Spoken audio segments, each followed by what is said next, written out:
કોસંબા નજીક દિલ્હી મુંબઈ એક્સપ્રેસવે પર ટ્રક અને ટ્રેલર વચ્ચે અકસ્માત સર્જાયો હતો। આ અકસ્માતની ઘટનામાં ટ્રક ચાલકનું ઘટના સ્થળે જ મોત નીપજ્યું હતું।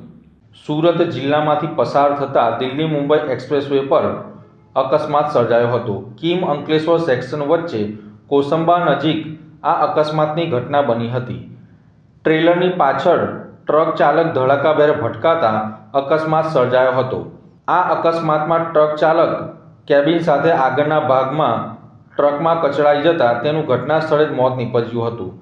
કચડાયેલા કેબિનને જીસીબીની મદદથી દૂર કરવામાં આવ્યું હતું। ટ્રક ચાલકનું કેબિનમાં કચડાતા કમકમાટીભર્યું મોત નીપજ્યું હતું।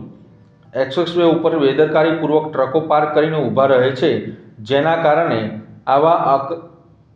કારણે આવા અકસ્માતો થતા હોવાનું પ્રાથમિક અનુમાન લગાવવામાં આવી રહ્યું છે।